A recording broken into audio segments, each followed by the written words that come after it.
So my topic for today is on pit bulls. And I'm sure many of you have heard many stories about pit bulls, attacking children or people and people having to go to the hospital. But I'm sure many of you haven't heard a lot of good stories about pit bulls. There was a pit bull, her name is Lily the Hero. Her owner, Christine, was walking her down the street and she collapsed on top of the train tracks. And there was a train coming. Luckily for her, her pit bull loved her so much that she pulled her off of the train tracks and was actually hit herself and had her leg amputated. So Christine was fine, but her dog helped her, and she's now happy and healthy, and she helps raise money for her breed, who has been negatively portrayed in the media. Which brings me to my claim. I'm going to support how the media has falsely portrayed pit bulls as being dangerous. So my two main points are pit bulls are no more aggressive than other breeds, and people are the problem.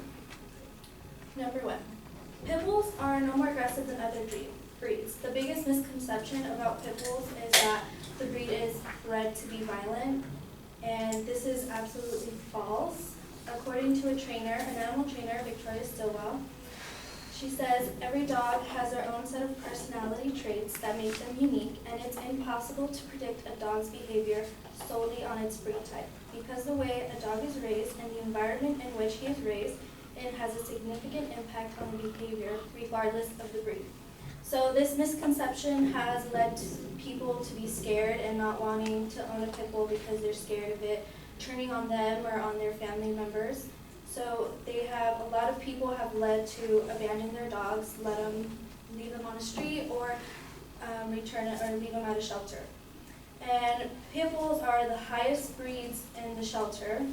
And I was a volunteer at a shelter for 4 years, so I've dealt with many pit bulls.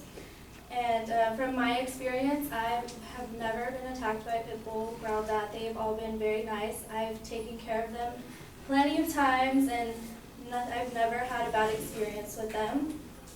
But so every shelter gives the animals a temperament test. The American Temperament Test Society test focuses on and measures different aspects of temperament such as stability, shyness, aggressiveness, and friendliness. So I chose a dog. They have several lists of every type of dog. I chose a golden retriever, which, we all know they're really sweet and everyone loves them.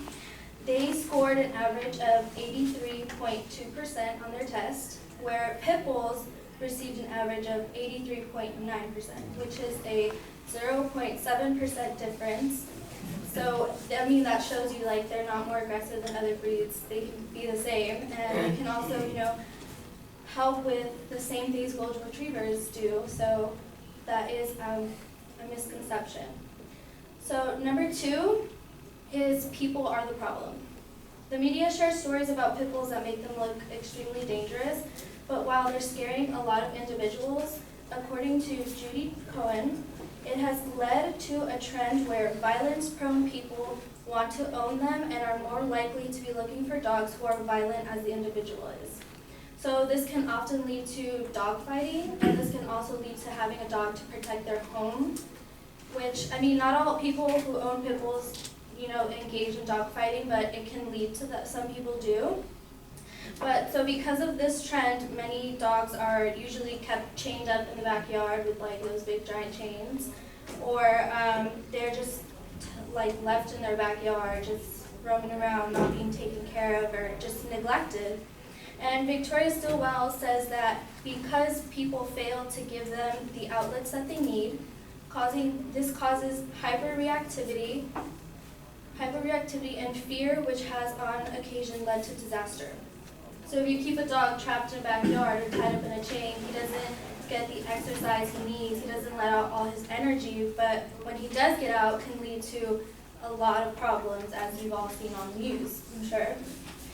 So Sarah Enos is the founder and executive director at the Pit Bull Foundation. She says human behavior is what leads companion animals to attack.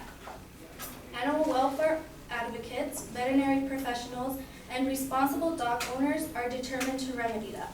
So people who, not bad people, but people just want a dog, just say, oh, let's get this cute pit bull, it looks so cute. they don't get them for the right reasons, which can lead to your dog not being aggressive towards other people. So being a responsible owner is something that every person who wants to own a dog should be, should keep that in mind, which means training, socializing your dog with other people, other dogs, and making sure your dog's healthy, and just being educated on the breed and how to own a dog is very important. So since the media has portrayed pit bulls in a bad way, I've shown a lot of information that shows that they are just regular dogs, and they can be trained to be guide dogs, police dogs, rescue dogs, or they can just be our best friend. And hopefully people can see them for who they really are and not what the media makes them out to be. Thank you.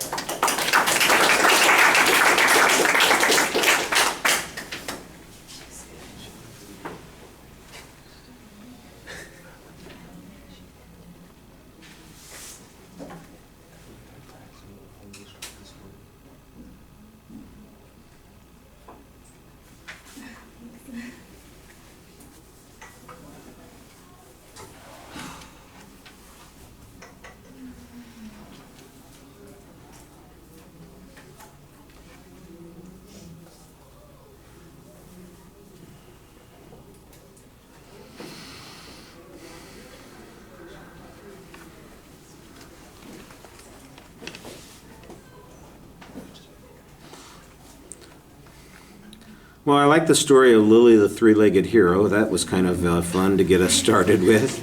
And I thought that the secondary claims were pretty clearly laid out and stated as claims. The main proposition, I think, is, at least as it's presented here, was a little complicated in the phrasing and needs to be simplified a little bit. Now, ultimately, I think people are going to be able to make the inference about what you're talking about, but remember, it's a claim of fact, so you have a general conclusion you want us to draw, and that is that pit bulls are fairly safe, or they are non-threatening, or the danger from pit bulls is extremely exaggerated, and we're going to talk about why people have these false impressions. I thought the secondary points that you had were fine. The data on the statistical comparison that you did between the pit bulls and the golden retrievers is okay, but it makes it sound like you were conducting this study. You picked 3 pit bulls out of the place that you work and compared them to 3 golden retrievers, and you applied the test. I'm not sure if that's what you did, or if it's something that was done by some national organization that got this data. So I thought the citation on that was a little bit awkward. I kind of understood what the point of the test was, what the point of the statistic was, but I wasn't sure. Is that based on thousands of comparisons? Is it based on one comparison? Is it something that you did? That should have been clear that it was a quote, and so that I thought was a little problematic. And I know that because I've heard this argument before, and I've heard that statistic before, so I know that it really probably wasn't you, but that's the way it came across, and I didn't think that that's what you meant. So the citation needs to be a little bit clearer on that.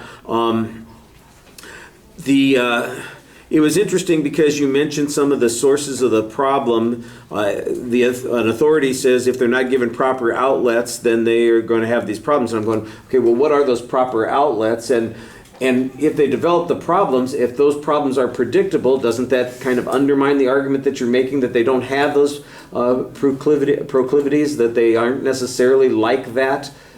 Except when they don't get the attention, then they are like that, and that seems to be the problem. So the source here is a combination of things. I don't think that the breed ends up being harmless the way you say it is, but it's rather a combination of those sorts of things. There was a later statement that did almost the same thing. It says, if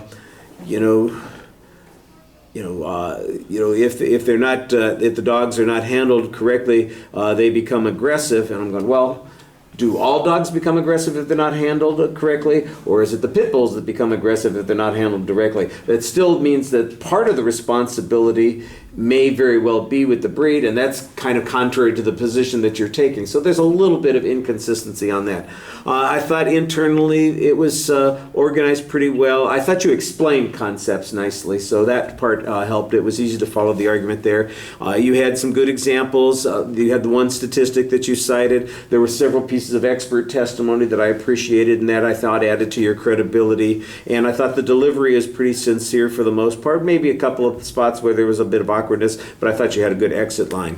Thank you.